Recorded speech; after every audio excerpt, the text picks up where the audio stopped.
My name is Jaquine, and at 30 years old, I never imagined I would be standing in a billionaire's dining room while being called street refuse. As my boyfriend Alexander squeezed my hand under the table, his father Maxwell stared at me with cold, calculating eyes. 23 wealthy guests froze in shock as he snorted. Street refuse in a borrowed dress. Loud enough for everyone to hear. My blood turned to ice, but something unexpected happened inside me. I met Alexander 7 months before that fateful dinner. I was working at Maple Street Cafe, a small coffee shop near the financial district in Boston.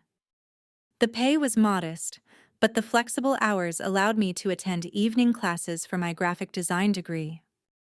Every morning at precisely 7:30, he would come and order a black coffee with 1 sugar and sit by the window with his laptop.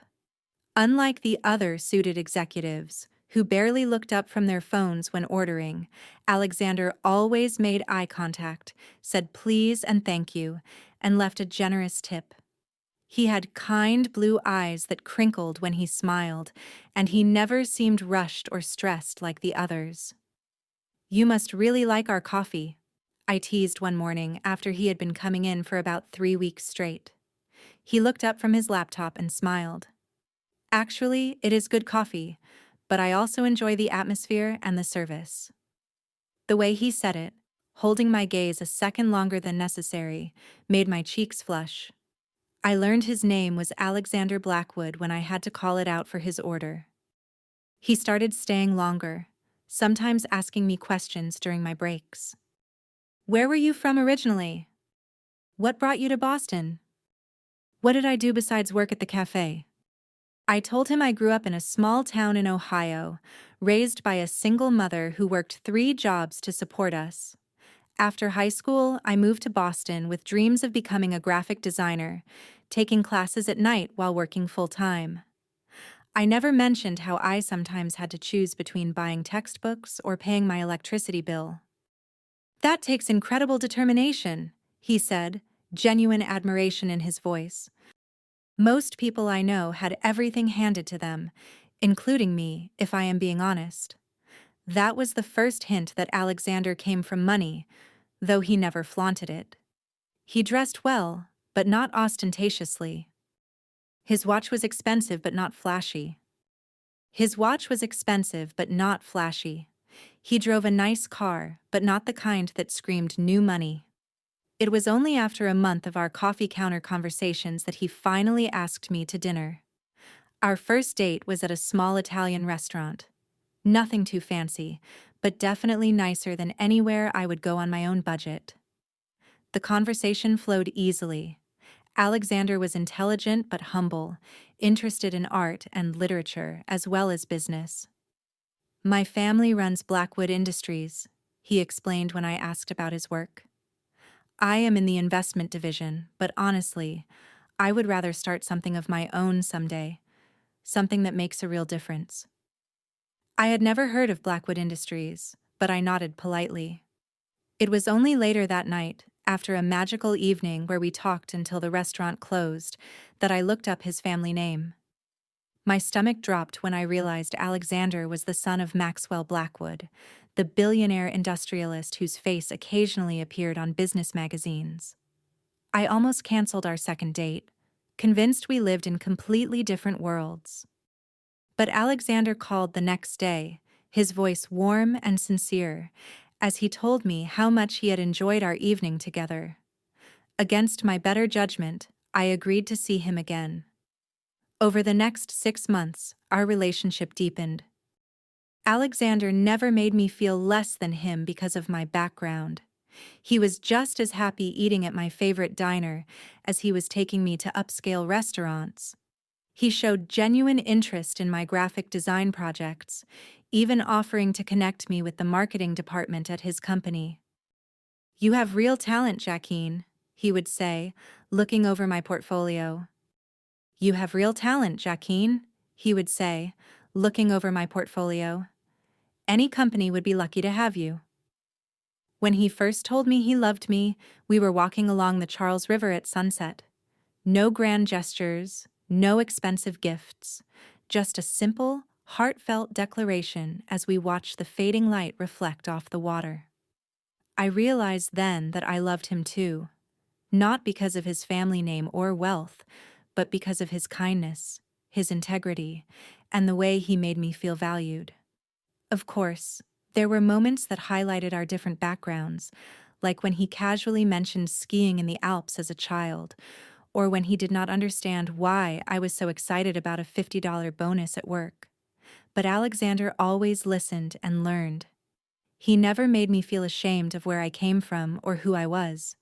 For 6 beautiful months, we existed in our own bubble, largely separate from his family and the world of extreme wealth he came from. We built our relationship on shared values and genuine connection.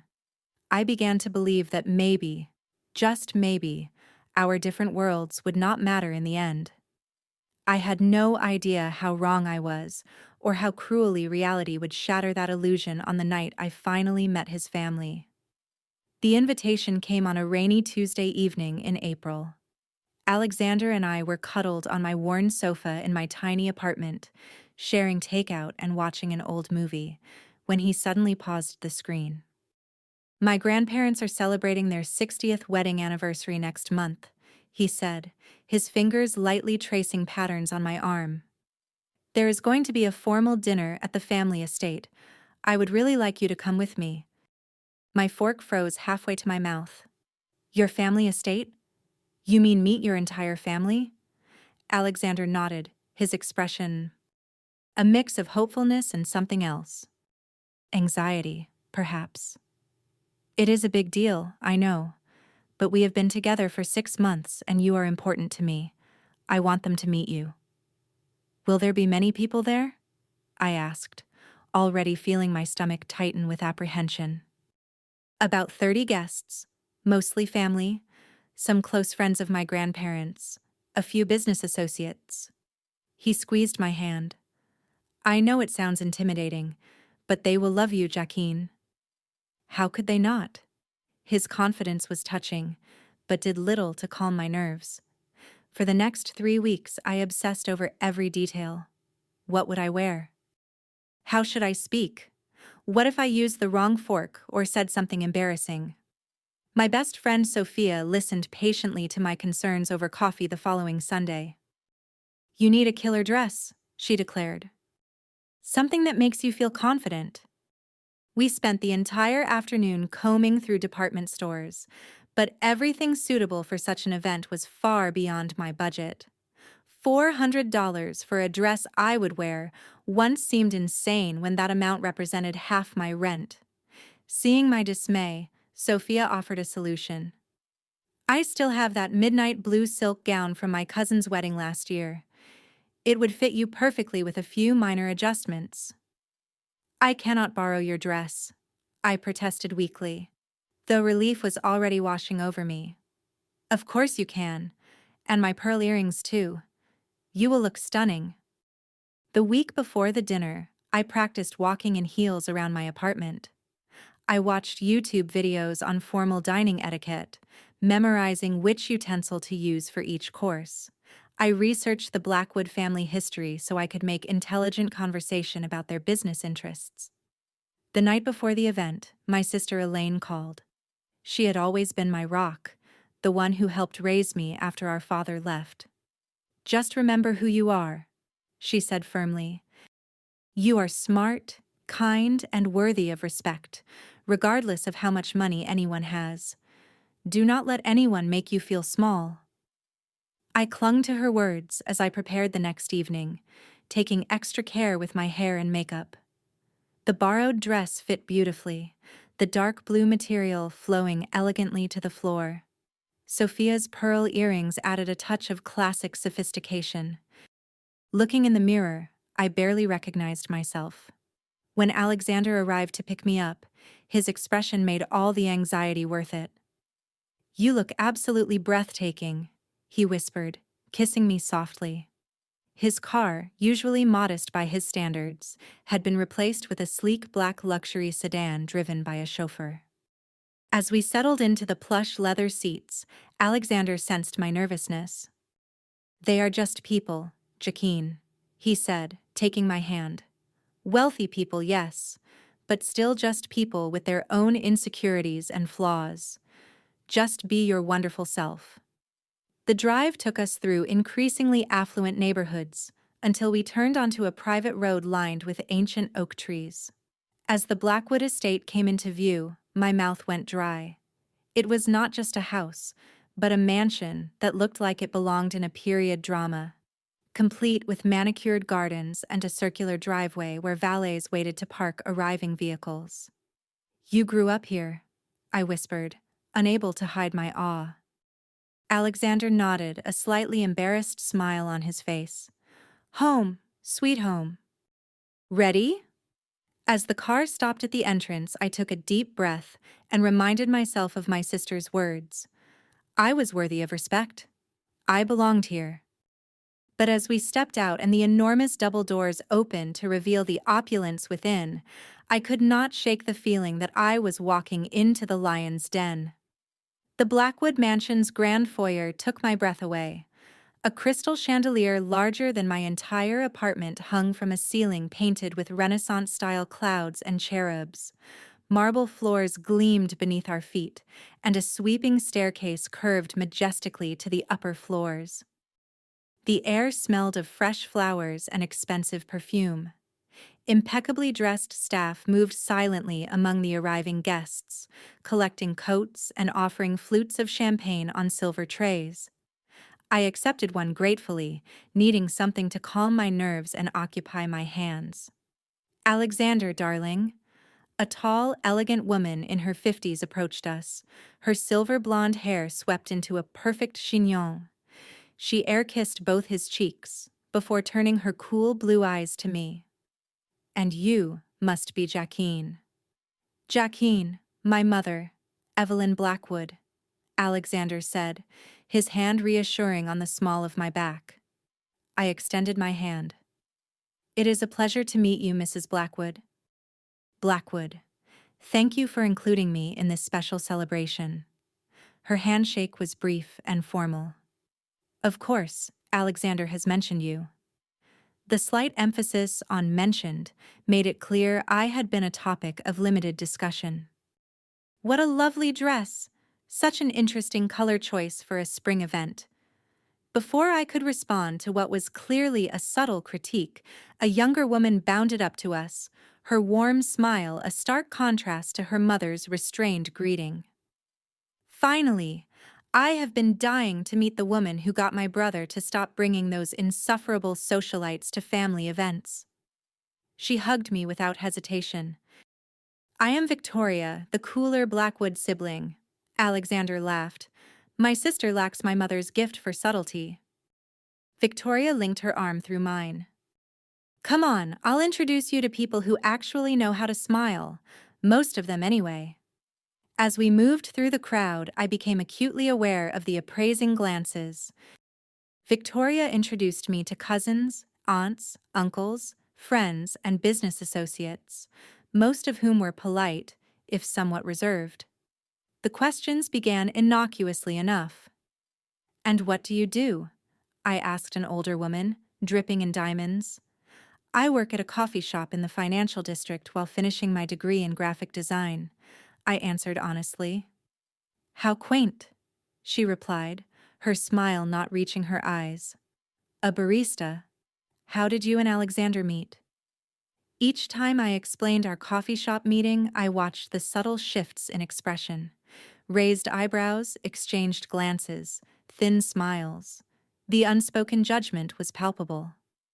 Oh, I just love those rags to riches stories, gushed one woman as if I were a character from a Dickens novel, rather than a person standing right in front of her. Alexander always did have a charitable heart, murmured another, just loud enough for me to hear. Victoria squeezed my arm supportively. Ignore them. They are just jealous because you have actual personality and do not bleed blue. We eventually made our way to Alexander's grandparents, the guests of honor.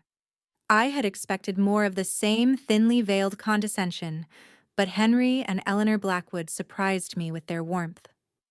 So, you are the young lady who has put such a genuine smile on our grandson's face, Henry said, clasping my hand between both of his. Wonderful to meet you, my dear. Alexander tells us you are studying design, Eleanor added.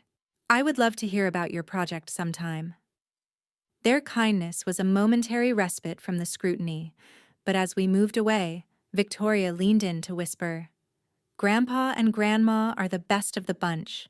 They came from nothing and built the company themselves. The rest of us just got lucky in the genetic lottery. As the evening progressed, I managed a few pleasant conversations.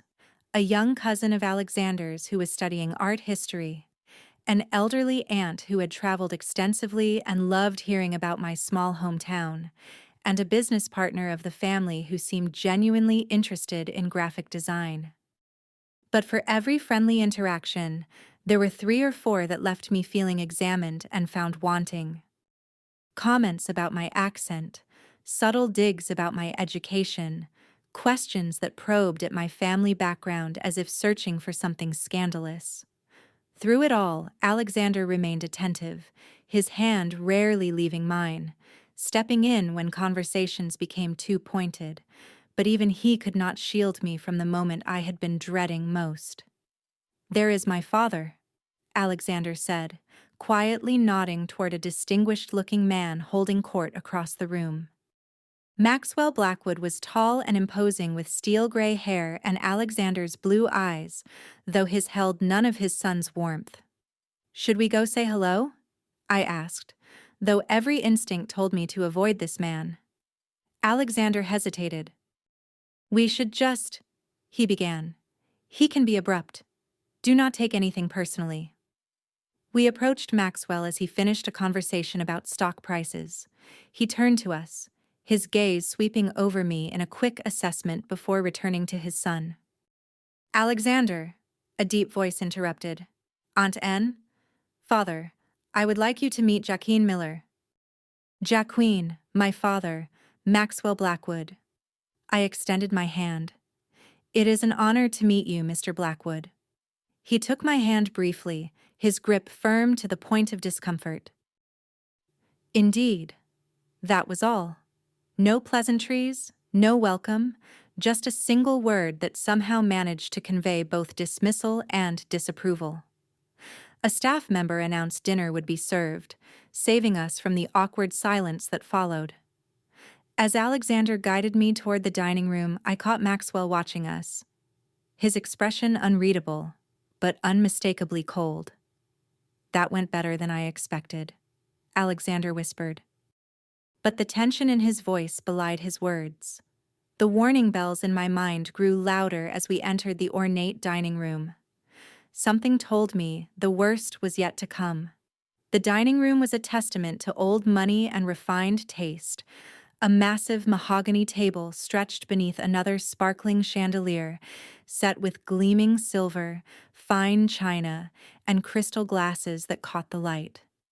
Fresh flower arrangements and candles created an atmosphere of elegance and intimacy, despite the room's grand scale. A staff member directed each guest to their assigned seat. My heart sank when I realized I had been placed directly across from Maxwell Blackwood, with Alexander to my right. Victoria caught my eye from further down the table and gave me an encouraging thumbs up when no one was looking. Quite the production, is it not? Alexander whispered as he held my chair. Just remember, there are only 20 courses and 16 different forks. When I looked at him in horror, he laughed. Kidding. It is just a normal dinner with extremely expensive wine. As the first course was served, a delicate soup I did not recognize, I carefully watched others to make sure I used the correct spoon. The conversation around the table focused on topics that seemed designed to exclude outsiders. Stock portfolios, boarding schools, vacation homes in countries I had only seen on maps. I remained silent, concentrating on not making any social blunders, while taking tiny sips of wine to calm my nerves. Alexander occasionally tried to include me, explaining inside references or asking for my opinion, but each attempt only highlighted my outsider status. So, Miss Miller. Maxwell's voice suddenly cut through the conversation, addressing me directly for the first time. Alexander tells me you work in a coffee shop. The table quieted, attention shifting to our exchange. I set down my spoon carefully. Yes, sir. Maple Street Cafe. It helps pay for my education. And what exactly are you studying? His tone suggested he doubted it was anything worthwhile. Graphic design. I will graduate next spring. He raised an eyebrow. Graphic design? Making posters and such?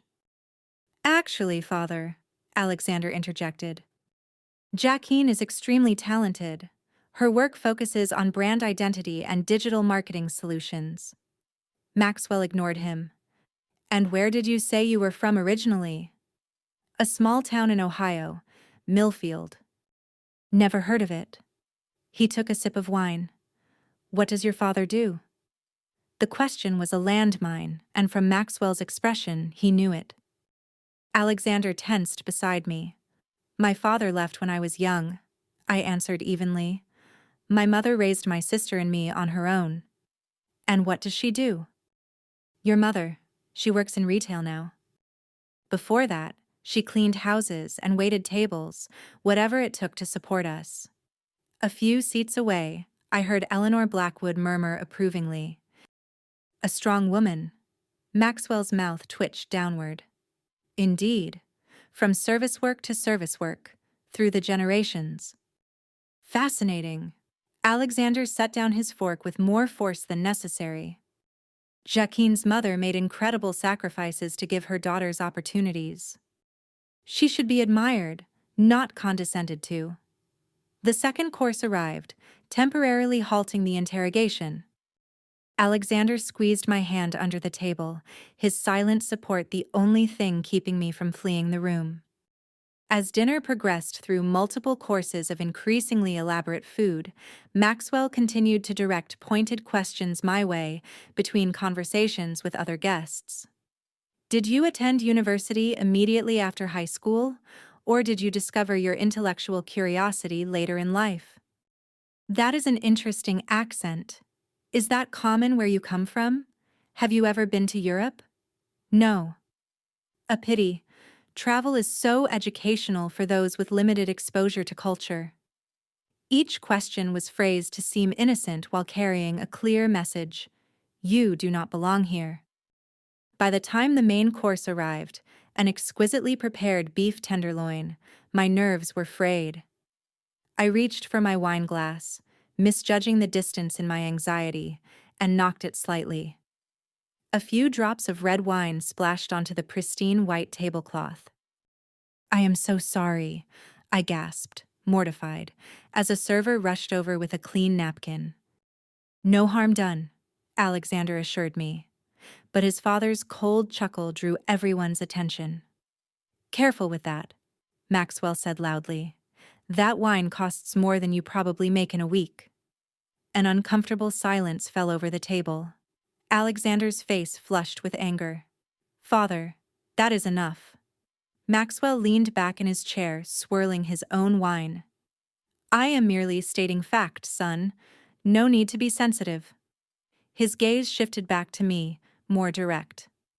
Now, all pretense of civility abandoned. Tell me, Miss Miller, is that dress from this season's collection? I do not recall seeing anything like it in my wife's wardrobe.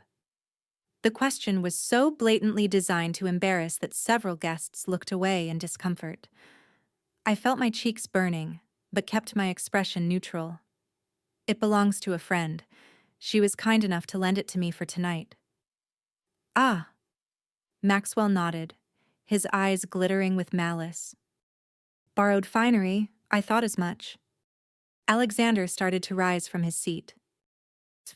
Father, I will not sit here while you insult my guest. Maxwell waved a dismissive hand. Sit down, Alexander. If your friend is going to be part of this world, she should develop thicker skin.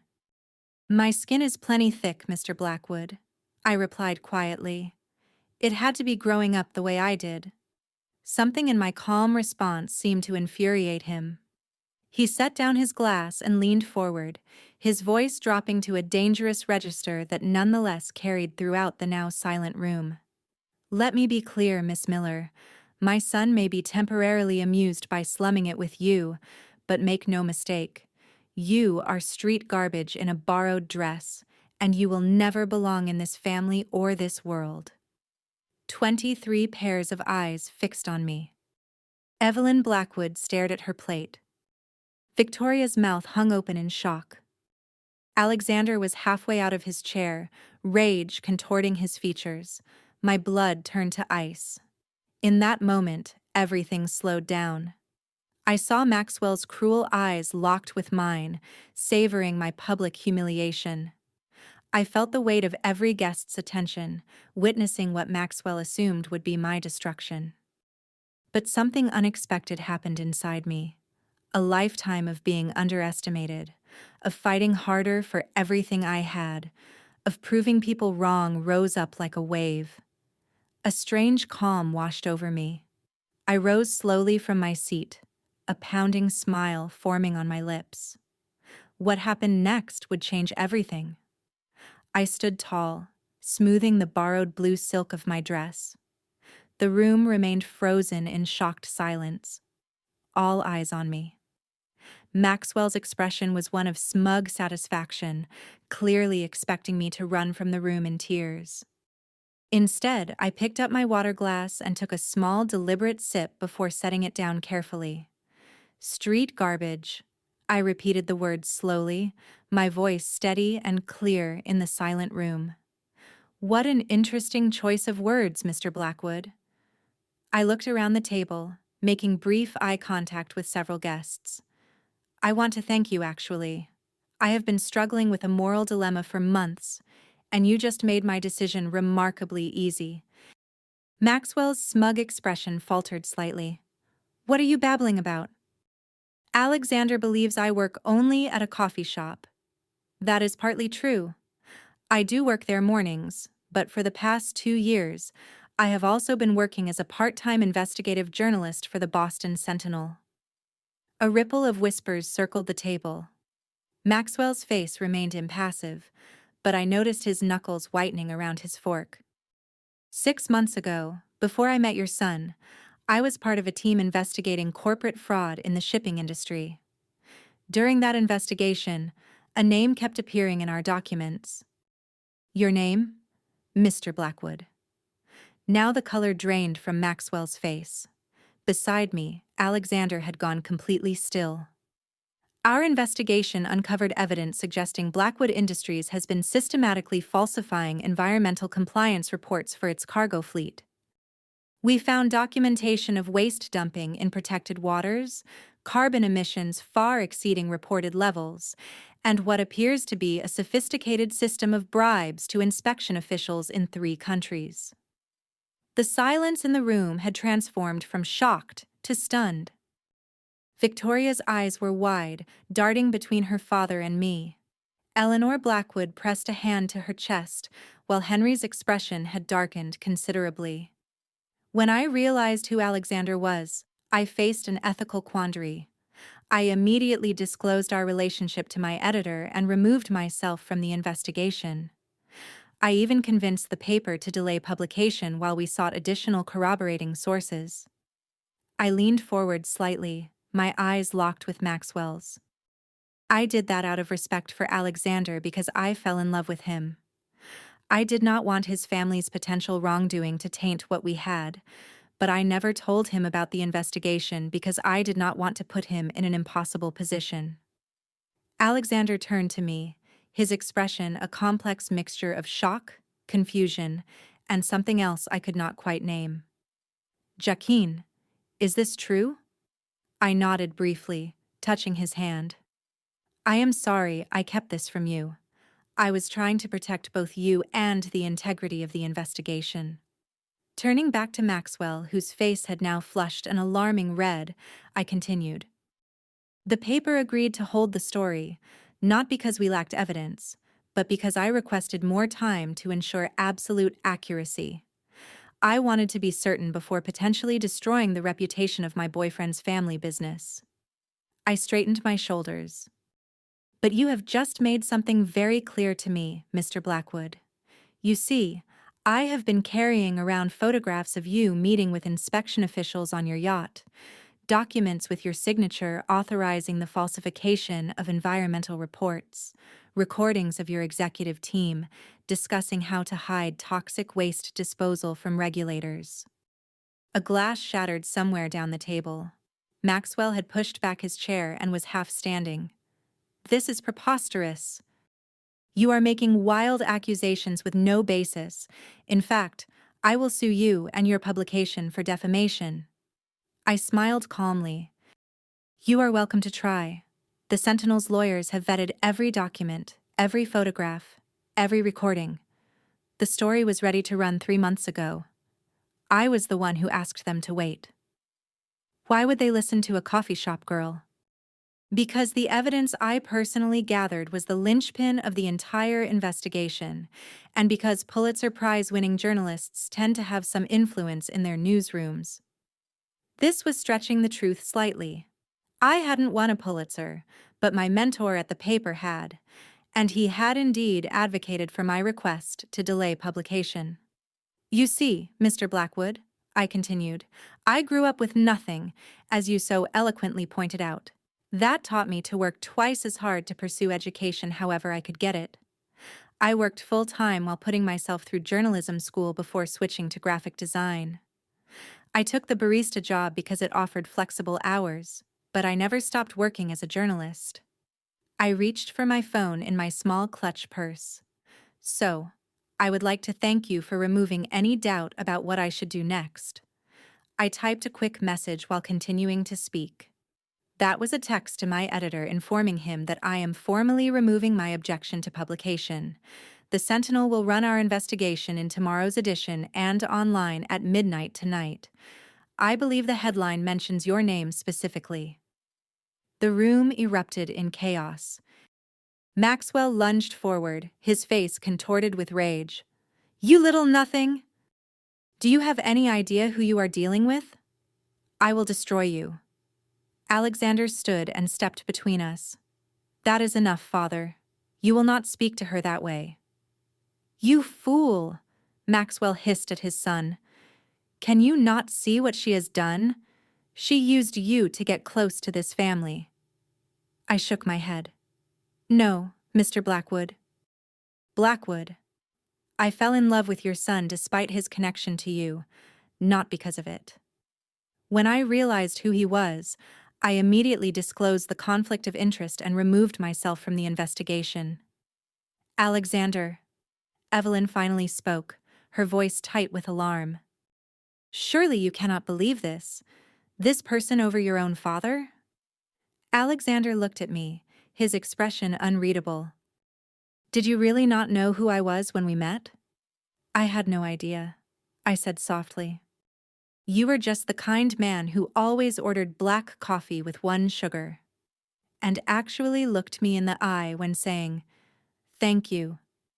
He studied my face for a long moment, then turned to his father. I have seen the environmental compliance reports, father. I have questioned their accuracy for years and been told to mind my own department. I believe her.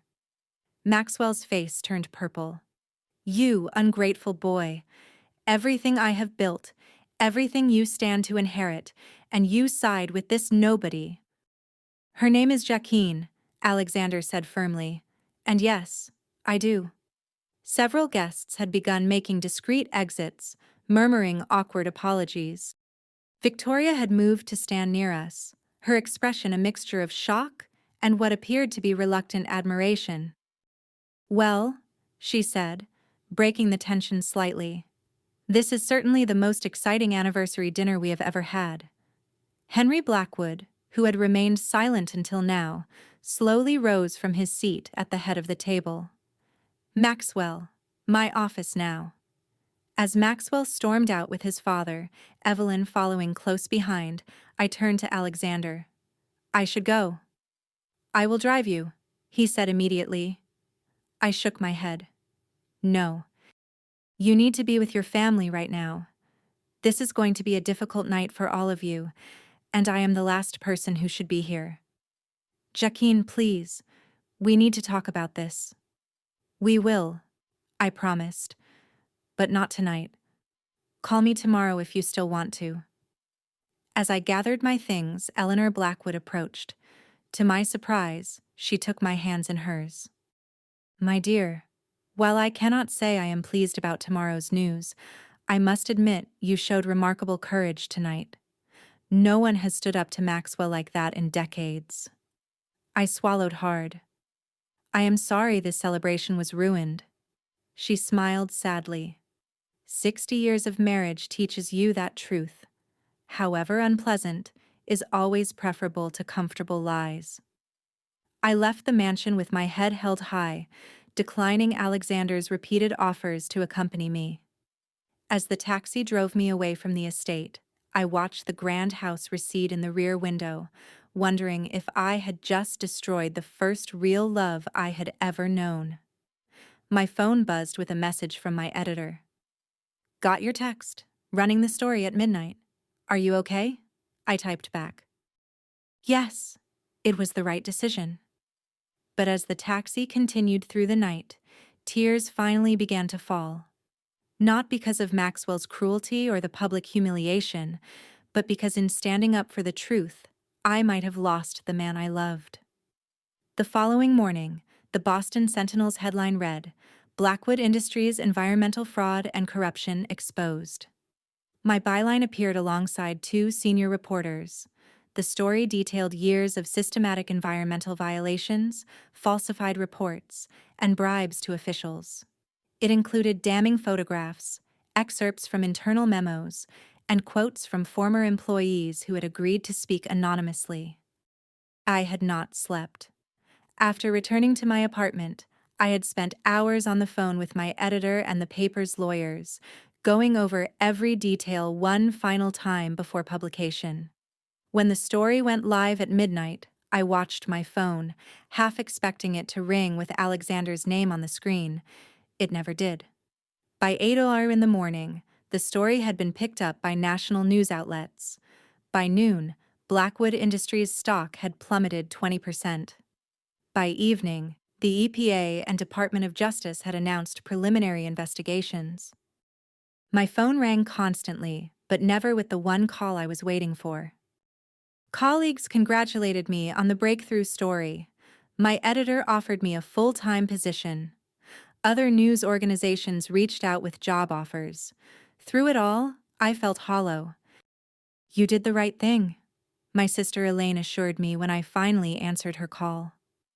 That man was a monster. You stood up not just for yourself, but for everyone he has ever stepped on. Then why does it feel so awful? I asked, staring out my apartment window at the rainy street below. Because you care about Alexander, she said simply, and because doing the right thing often comes at a personal cost. 3 days after the story broke, with still no word from Alexander, I returned to work at the coffee shop. My manager had seen the news and greeted me with a mixture of awe and concern. Are you sure you want to be here? She asked. There have been reporters asking if you work here. I need normal right now, I replied, tying on my apron, and I do not quit jobs without notice. The morning passed in a blur of coffee, orders, and furtive glances from customers who recognized me from the news. Around 11, the door opened, and Maxwell Blackwood himself walked in. The cafe went silent. He looked nothing like the imposing figure from the dinner party. His face was haggard, his normally immaculate suit slightly rumpled. The past 3 days had clearly taken their toll. Mr. Blackwood, I said, my voice steadier than I felt. What can I get for you?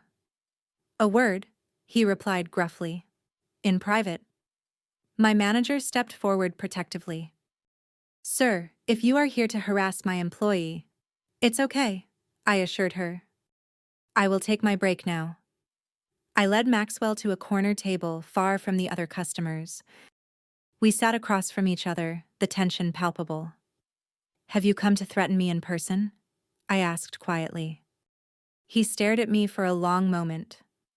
I underestimated you. Most people do. It is both my burden and my advantage. My lawyers advise me that your reporting is factually accurate if selectively presented, he said stiffly.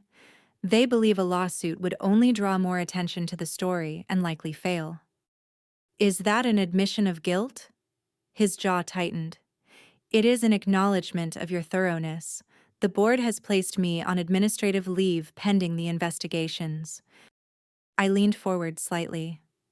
Did you come here to compliment my journalism, Mr. Blackwood? I came to ask what it would take to get you to back off, he said bluntly. Money, a position somewhere. Name your price. I stared at him in disbelief. You still do not understand. This was never about money or advancement. It was about doing my job. About the truth. The truth? He scoffed. Do you have any idea what the truth will cost? Hundreds of jobs are at risk. The company my father built could collapse. That is not on me, I replied firmly. That is on you and every executive who chose profits over compliance, who decided that environmental regulations were optional if no one was looking. He leaned back, studying me with new eyes. You truly believe you are righteous in this, do not you? I believe in accountability, even perhaps especially for the powerful. Maxwell stood abruptly.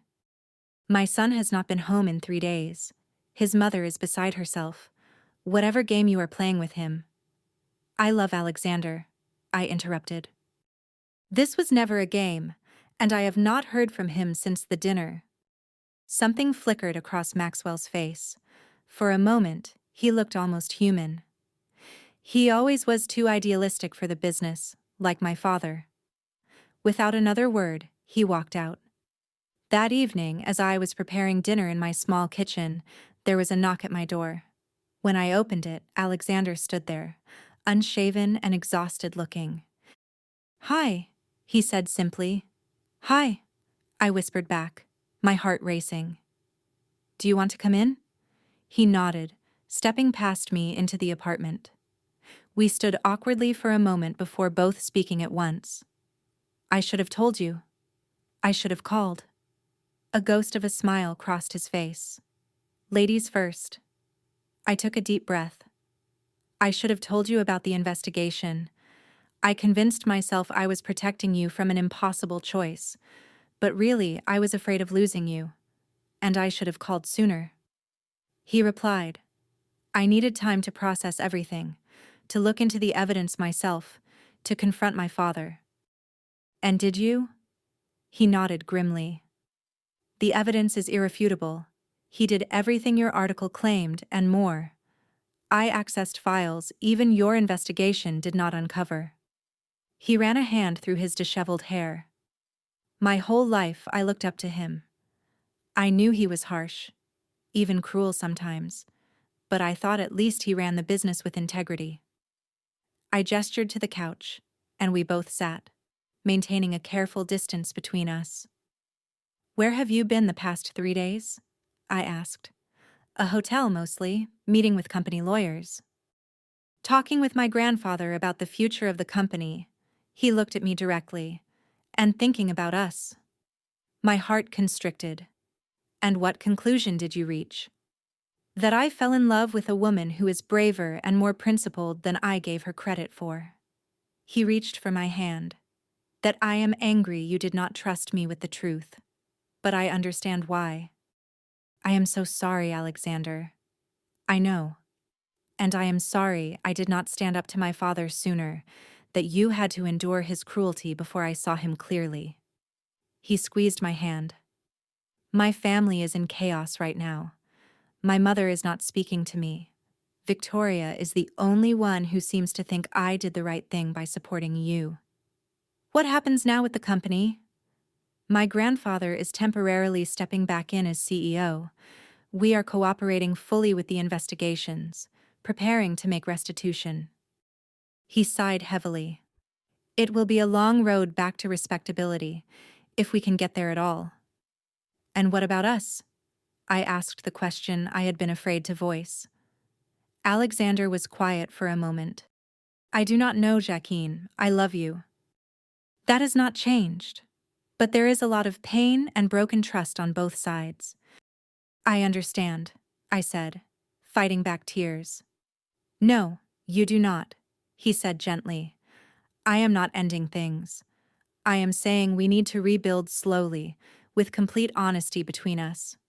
He finally moved closer, taking both my hands in his. If you are willing to try. As I looked into his eyes, I saw not the privileged son of wealth I had feared he might be, but the man I had fallen in love with. The one who saw me for who I truly was, who valued truth and integrity over family loyalty when that loyalty demanded moral compromise. I am willing, I whispered, more than willing. That night we talked until dawn, laying bare our fears, our hopes, our wounds. It was the first step on what would be a long and difficult journey back to each other, set against the backdrop of a family and company in turmoil. 6 months passed like a whirlwind. The Blackwood Industries scandal became one of the biggest corporate fraud cases of the year. The initial article I had co-written sparked investigations by multiple federal agencies, resulting in fines exceeding $300 million. Maxwell Blackwood was indicted on charges of fraud, bribery, and violations of the Clean Water Act. Several other executives faced similar charges. The fallout was far-reaching. The company's stock, once a blue-chip mainstay, lost nearly 40% of its value. Hundreds of employees faced uncertain futures as entire divisions were restructured or sold off, as the architects of the fraud faced justice. Many innocent workers suffered the consequences. This weighed heavily on me. While I knew exposing the truth had been right and necessary, I struggled with guilt over the collateral damage. People with no knowledge of the executive-level corruption had lost jobs, retirement savings, and security. You cannot take responsibility for the actions of others, my editor reminded me when I confessed these feelings. Maxwell Blackwood hurt those employees, not you. I channeled my guilt into action. 3 months after the initial exposé, I proposed a new series focusing on the human impact of corporate fraud and the long road to rebuilding. The Sentinel gave me a team and resources to tell these stories. I interviewed former Blackwood employees who had lost everything, environmental scientists documenting the damage caused by the company's illegal waste dumping, community leaders in coastal towns affected by the pollution, and most challenging of all, whistleblowers within the company who had tried to raise alarms but been silenced. Through these stories, I highlighted not just the damage done, but paths forward, companies that had successfully reformed after similar scandals, resources for displaced workers, community rehabilitation efforts. Each article ended with concrete ways readers could help or get involved. Alexander, meanwhile, had made a difficult but definitive break from his family business. He resigned from Blackwood Industries and used his personal savings to launch a foundation supporting ethical business practices and environmental restoration. He specifically hired former employees who had lost their jobs in the scandal's aftermath. I cannot undo what my father did, he told me one evening as we walked along the harbor. But I can try to create something good from the wreckage. Our relationship had slowly healed in the months following the explosive dinner. We had started over in many ways, building a new foundation based on complete transparency. There were difficult moments, painful conversations, and occasional setbacks. But with each passing week, our bond grew stronger. Alexander's family remained fractured. His mother, Evelyn, refused to speak to me and barely communicated with her son. She stood by Maxwell, appearing at his side during court appearances, her face a mask of dignity and defiance. Victoria, however, had become an unexpected ally. You showed more backbone in one dinner than I have seen in 20 years of family gatherings, she told me over coffee one day. Besides, someone needed to burst the Blackwood bubble of impunity. Most surprising was my evolving relationship with Henry and Eleanor Blackwood. Rather than blaming me for the family crisis, they had reached out, inviting Alexander and me to a private lunch a month after the scandal broke. "We built this company on principles," Henry had said, his voice heavy with disappointment. "Somewhere along the way, Maxwell forgot that profit without purpose and integrity is meaningless." Eleanor had taken my hand across the table. "You forced a necessary reckoning, my dear. It is painful, but perhaps it will save the soul of the company, if not its stock price." 8 months after that fateful dinner, I found myself face to face with Maxwell Blackwood once more. His trial was approaching, but his lawyers had arranged a meeting. Alexander insisted on accompanying me. We met in a conference room at his attorney's office. Maxwell looked diminished, the arrogance gone from his bearing. When he spoke, his voice lacked the commanding tone I remembered. "I underestimated you, Miss Miller. A mistake I will not make again." "Why did you want to see me?" I asked. He looked between Alexander and me. "To acknowledge that I was wrong. Not about the environmental violations. I still maintain I was doing what was necessary for the company's growth." He paused. "But I was wrong about you. You are not what I called you that night." It was as close to an apology as his pride would allow. "And I was wrong about Alexander," he continued, addressing his son directly now. "I thought your idealism was weakness. Recent events have shown me otherwise." Alexander's jaw tightened. "Is that all, father?" Maxwell nodded. "My lawyers expect a plea deal.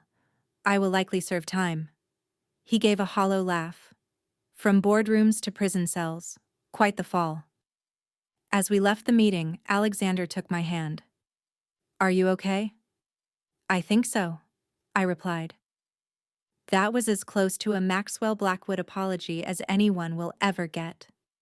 "It changes nothing," he said firmly. "No," I agreed, "but it closes a chapter." In the years since being called street garbage at a billionaire's dinner table, my life had transformed completely. My career had flourished, with job offers from major publications and a book deal to expand on my corporate accountability reporting. I had testified before congressional committees on environmental enforcement and corporate oversight. The coffee shop girl had found her voice and purpose. But the most profound changes were internal. The insecurity that had once made me feel unworthy in Alexander's world had given way to quiet confidence. I knew my value did not depend on wealth, status, or others' approval. I had learned that standing up for truth might come at a personal cost, but the alternative, remaining silent in the face of wrongdoing, exacted an even greater price from one's soul. Alexander and I moved into a modest but comfortable apartment together. He continued building his foundation, working longer hours than he ever had at his father's company, but with a passion and purpose that energized rather than drained him. We were building a life based on shared values rather than shared privilege. On our 1-year anniversary, we returned to the small Italian restaurant where we had our first date. After dinner, Alexander reached across the table for my hand. "I have been thinking about something my grandmother said recently," he began. "She told me that the measure of a person isn't what they have, but what they stand for, what they are willing to fight for." I smiled. "She's a wise woman. She also said that when you find someone who makes you want to be your best self, you should never let them go." He squeezed my hand. "You stood up to my father when no one else would. You held a mirror up to my family's failings. You helped me find the courage to chart my own path. You stood with me when it would have been easier to walk away." "That took just as much courage," I reminded him. Later that night, as we walked along the Charles River, where he had first told me he loved me, Alexander stopped and turned to face me. "My father called you street garbage in a borrowed dress," he said softly. "But you showed everyone in that room what true class and integrity look like. You taught me that real worth has nothing to do with wealth." We both learned some difficult lessons this year, I replied. The most important being that empires built on lies eventually fall, he said, while relationships built on truth can withstand anything. As we continued our walk under the stars, I reflected on how a moment designed to destroy me had instead set me free. Maxwell's cruelty had been a catalyst for truth, change, and growth. The path had been painful, but it had led to something authentic and valuable. That night at the Blackwood Mansion had taught me the most important lesson of all. Our worth is defined not by others' judgments, but by our own actions and integrity. Sometimes it takes being called garbage to discover you are actually gold.